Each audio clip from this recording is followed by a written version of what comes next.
pelo sinal da Santa Cruz, livrai-nos Deus, nosso Senhor, dos nossos inimigos. Em nome do Pai, do Filho e do Espírito Santo. Amém. Meu Senhor e meu Deus, creio firmemente que estás aqui, que me vês, que me ouves. Adoro-te com profunda reverência. Peço-te perdão dos meus pecados e graça para fazer com fruto esse tempo de oração. Minha Mãe Imaculada, São José, meu Pai e Senhor, meu anjo da guarda, intercedei por mim.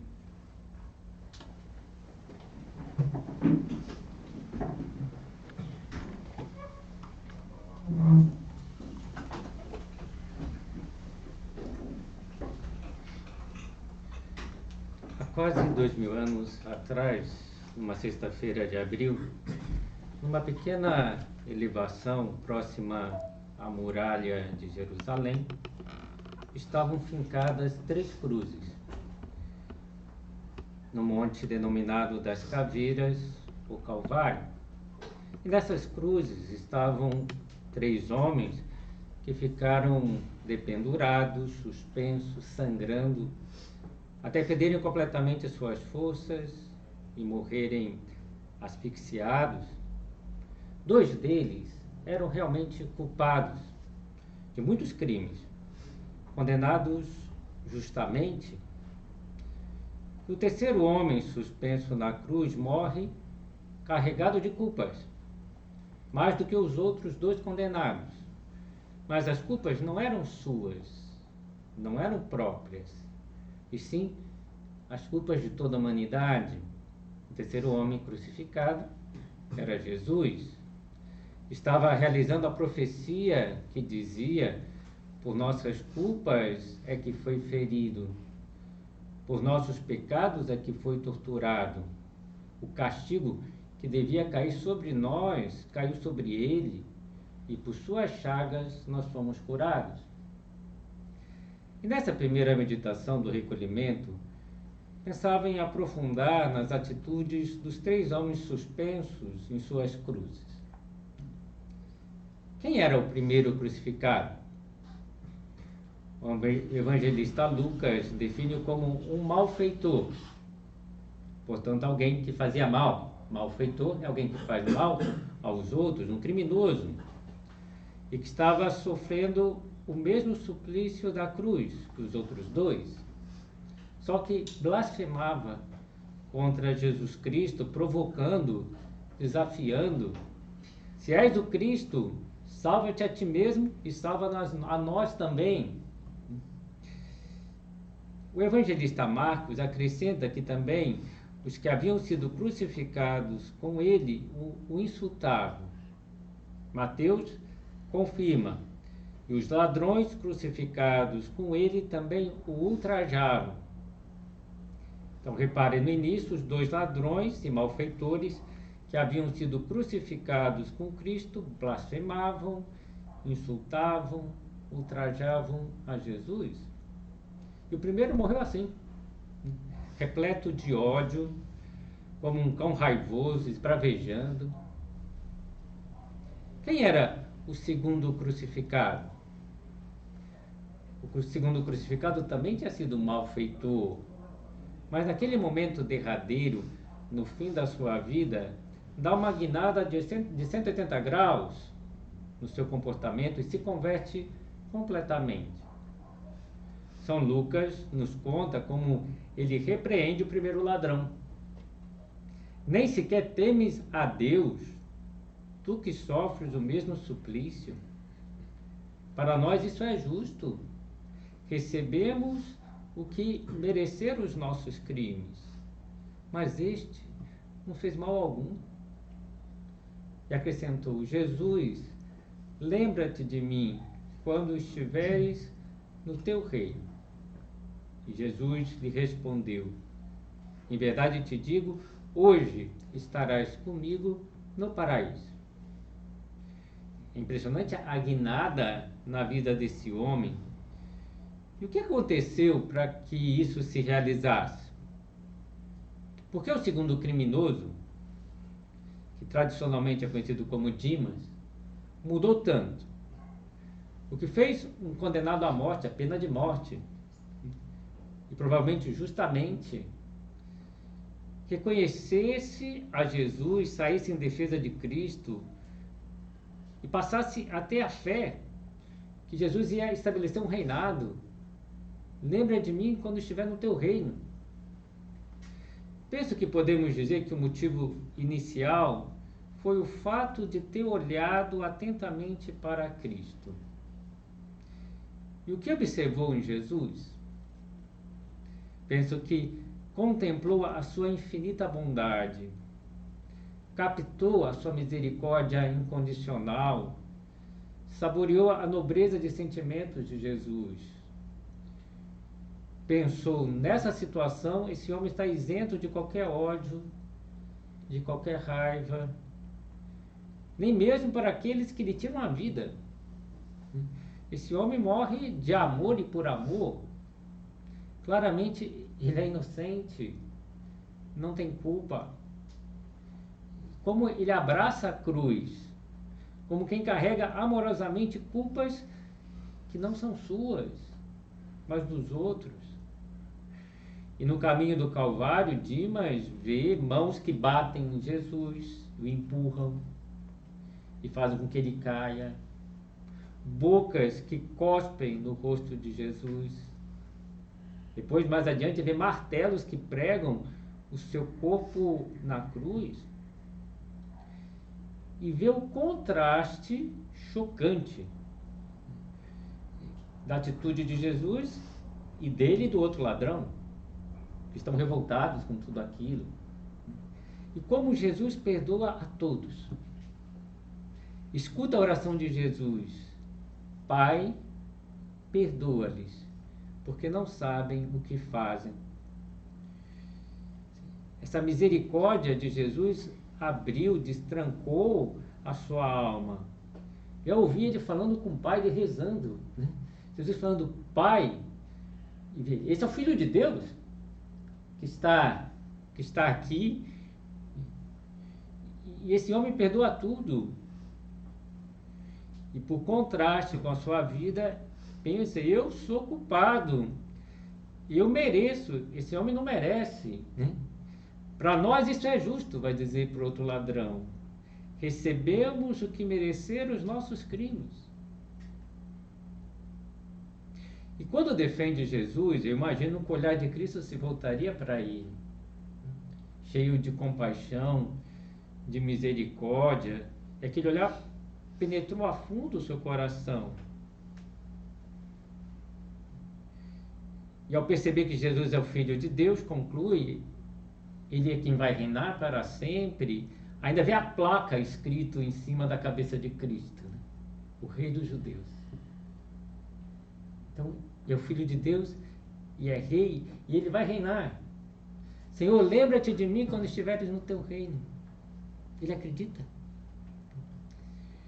E Deus lhe concede o nome e dom da fé, de que aquela morte de Jesus era a sua vitória, era o início do seu reinado por toda a eternidade.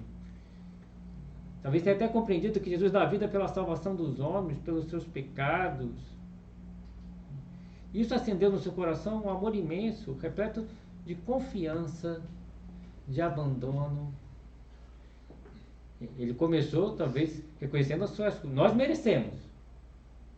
Mas depois ele confia na misericórdia, que ele pode ser perdoado também. Jesus estava perdoando a todos, ele poderia ser perdoado. Lembra-te de mim, ele diz. Palavras repletas de confiança, de abandono na misericórdia de Deus. E a partir daí se dá a sua conversão. E fica conhecido como o bom ladrão. Algum escritor dirá que no último momento da sua vida ele conseguiu roubar o céu para si. É tão bom ladrão que no último momento ele conseguiu. E ao meditar nas passagens da paixão de Cristo, na atitude do bom ladrão, podemos dizer que Dimas entrou por caminhos de penitência. E nós, ao chegarmos na Semana Santa, que começa no domingo, também devemos entrar por caminhos de penitência. Veja a definição do Catecismo da Igreja Católica dessa penitência interior. A penitência interior é uma reorientação radical de toda a vida, um regresso, uma conversão a Deus de todo o coração, uma ruptura com o pecado, uma aversão ao mal, com repugnância pelas más ações que cometemos. Ao mesmo tempo, implica o desejo, o propósito de mudar de vida, com a esperança da misericórdia divina e a confiança na ajuda da sua graça. Tudo isso se deu em poucos momentos, em poucos minutos na vida daquele bom ladrão. E ao meditarmos nas atitudes dos dois ladrões crucificados, cabe perguntar-nos que atitudes os homens assumem diante de Jesus crucificado.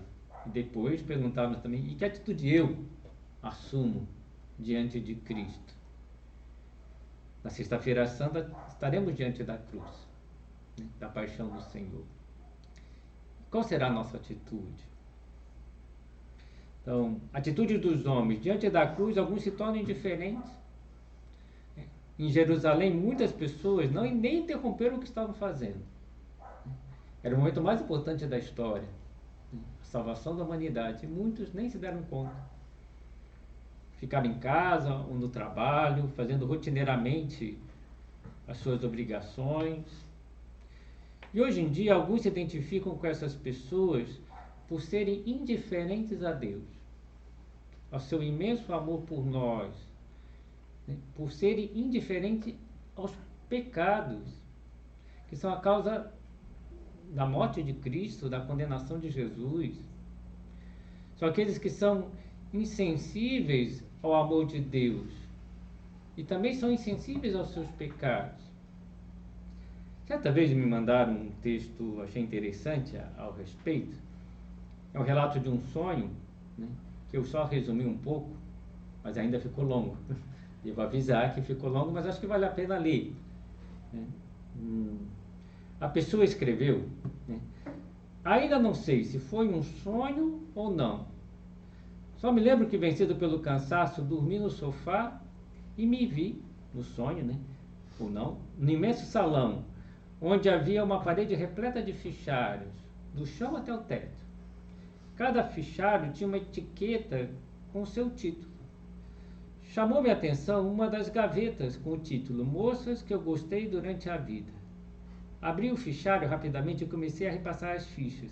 Reconhecia o nome em cada uma das fichas, eram as meninas que eu tinha namorado. Sem que ninguém me dissesse nada, comecei a suspeitar onde eu me encontrava. O imenso salão, com seus intermináveis fichários, era um catálogo de toda a minha existência. Estavam escritas todas as minhas ações, em cada momento da vida, muitas das quais eu já havia me esquecido. Algumas ações me trouxeram alegria, outras, pelo contrário, um sentimento de vergonha e de culpa tão intensos que voltei-me para ver se alguém me observava. O arquivo Amigos estava ao lado de outro chamado Amigos que abandonei quando mais precisavam de mim. Os títulos eram bem variados, iam do mundano ao espiritual. Livros que eu li, mentiras que falei, pessoas que consolei, piadas que contei, assuntos pelos quais eu briguei com meus irmãos, coisas feitas quando eu estava chateado, vídeos aos quais assisti. Seria possível que eu tivesse escrito milhões de fichas, mas cada ficha estava escrita com a minha letra e levava a minha assinatura. Quando vi o fichário Músicas que escutei, fiquei atônito ao descobrir que tinha mais de 3 metros de profundidade. Me deu vergonha pela grande quantidade do tempo perdido. Quando cheguei ao arquivo Pensamentos Impuros, um calafrio percorreu meu corpo. Olhei uma ficha qualquer e fiquei vermelho pelo seu conteúdo. Senti um terrível mal-estar ao constatar que esse momento escondido e oculto havia sido registrado. Não necessitava ver mais nada. Um pensamento dominava a minha mente. Ninguém pode ver isso, jamais. Ninguém pode entrar nesse salão. Preciso destruir todas as fichas. mas era impossível tirar as fichas dos fichários, até mesmo destruí-las ou rasgá-las. Comecei a chorar. Enquanto limpava as lágrimas, no meu sonho, vi que não estava sozinho nessa sala. É o sonho do homem, né? Estou lendo. Ali estava Jesus Cristo. Ah, não, por favor, né? Ele não. Qualquer um, menos Jesus. Né? Impotente, eu vi como Jesus abria as gavetas e lia cada uma das minhas fichas. Não suportaria ver a sua reação. Quando abriu os piores arquivos, com profunda tristeza nos seus olhos, buscou o meu olhar. E eu abaixei a cabeça de vergonha e comecei a chorar de novo. Ele se aproximou, pôs as suas mãos nos meus ombros e, sem dizer palavra alguma, chorou comigo. Voltou aos arquivos, começou a abri-los um por um. Em cada ficha assinava o seu nome sobre o meu. Não, gritei. Não era para o seu nome estar naquelas fichas. Não eram as suas culpas, eram as minhas. Mas não houve jeito. Escrito com um vermelho vivo, com sangue, seu nome cobriu meu nome. Ao terminar de repassar os arquivos, disse-me: está tudo consumado, está tudo terminado. Eu assumi a tua vergonha, eu assumi a tua culpa.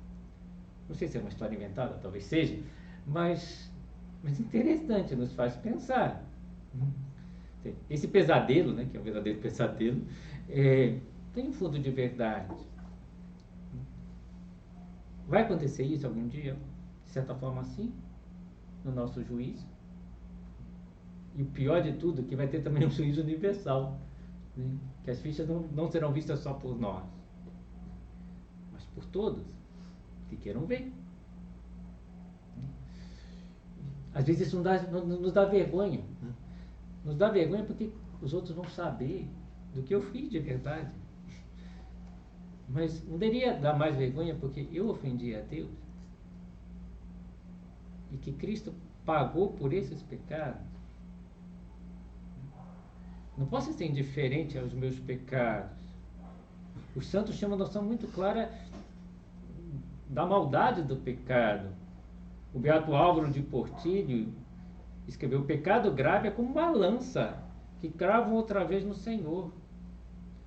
E o pecado venial, deliberado, é pelo menos como esses espinhos da sua coroa de espinhos. Espinhos que não matam, mas se fincam e fazem muito dano. Eu sofro ao ver essas faltas, porque significa indiferença. É como se dissessem ao Senhor: nessas coisas pequenas que não levam ao inferno, eu faço o que eu quero. As pessoas não sentem dor. E muitas pessoas perderam a noção do pecado, do certo, do errado, caíram num relativismo. Alguns chegam até a afirmar que o pecado não existe. Absurdo, né? Perderam a noção do pecado e são capazes de justificar qualquer comportamento seu. Isso é incrível.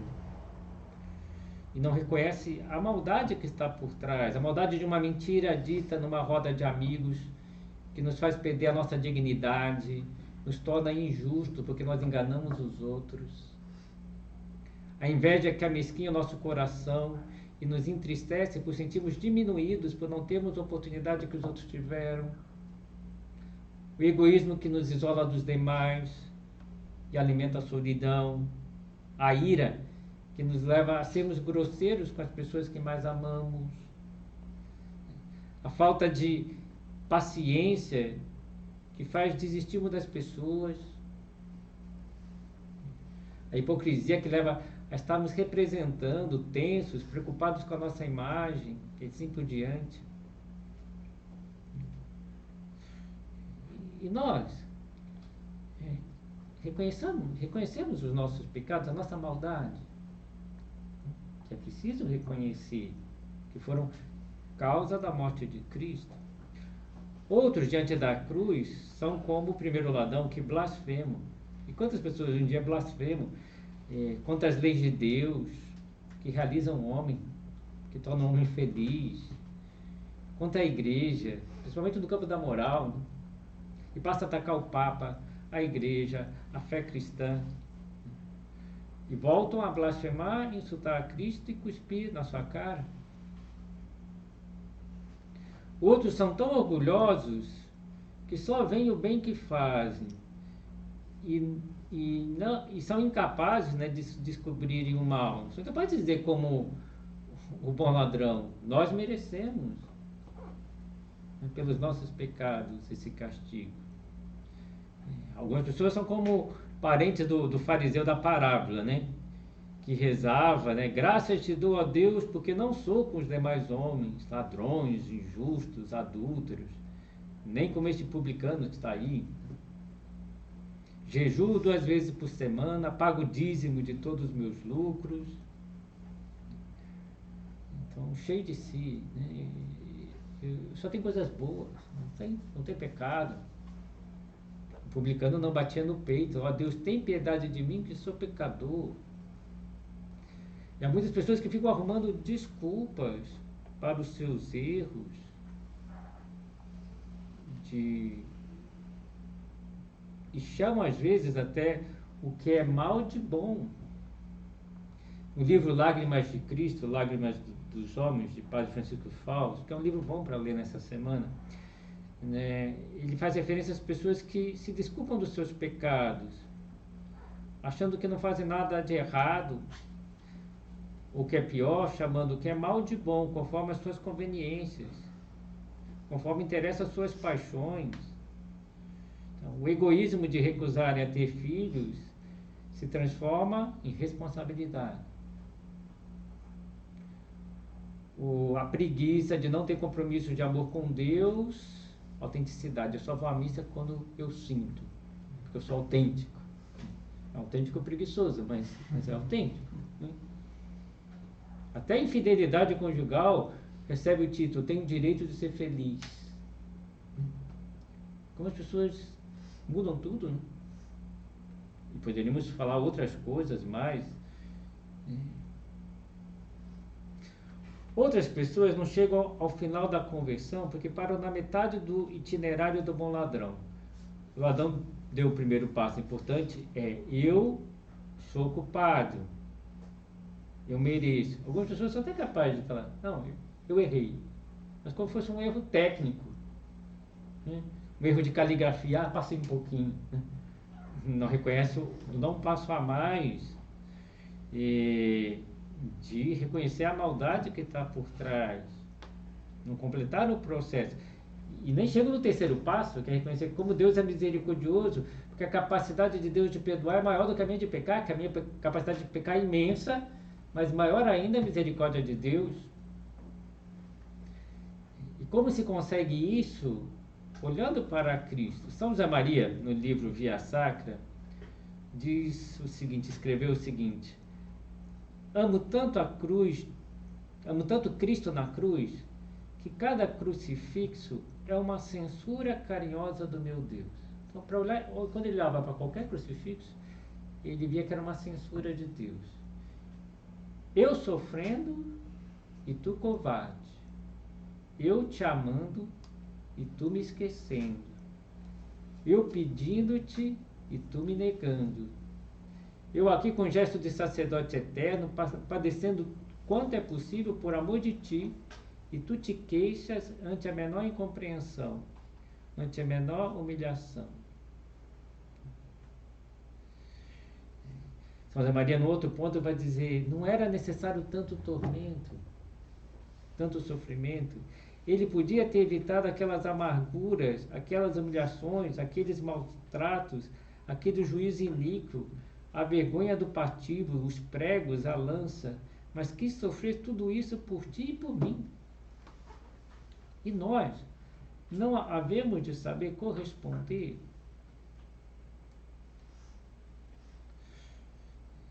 É muito possível que em alguma ocasião, a sós com o crucifixo, te venham as lágrimas aos olhos. Não te contenhas, mas procura que esse pranto acabe num propósito.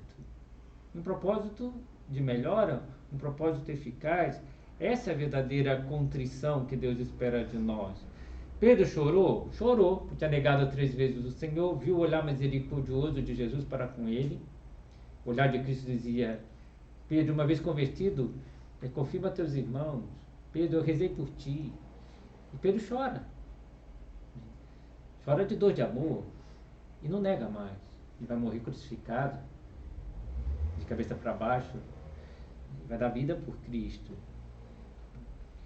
Então leva a um desejo de mudança, de conversão profunda. A Bíblia tem vários textos de conversão de Davi, que fez uma grande besteira, né? Cometeu um adultério, mandou matar o marido da mulher. Depois ele cai em si. O Salmo 50 é o arrependimento de Davi, que é um arrependimento sincero, né? Tem piedade de mim, Senhor, segundo a vossa bondade, conforme a imensidade da vossa misericórdia, apagai a minha iniquidade. Lavai-me totalmente da minha culpa, purificai-me do meu pecado. Eu reconheço a minha iniquidade. Diante de mim está sempre o meu pecado. Só contra vós eu pequei, e o que é mal fiz diante de vós. E assim continua. Ó meu Deus, criai em mim um coração puro. Renovai-me o espírito de firmeza. Essa oração São José Maria rezava todo dia, à noite, prostrado no chão. Esse salmo. Tem piedade de mim, Senhor. Bem, temos que ir encerrando essa primeira meditação, mas ao olharmos para Cristo na cruz, devemos olhar como o bom ladrão, né? Que a gente reconheça os nossos pecados, que a gente reconheça as nossas maldades, que reconheça a bondade de Deus, a misericórdia de Deus, né? E possa recomeçar em uma verdadeira conversão nessa Semana Santa que se aproxima.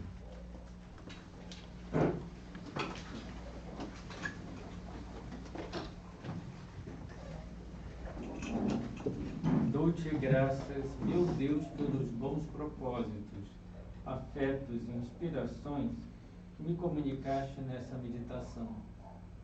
Peço-te ajuda para os pôr em prática. Minha Mãe Imaculada, São José, meu Pai e Senhor, meu anjo da guarda, intercedei por mim.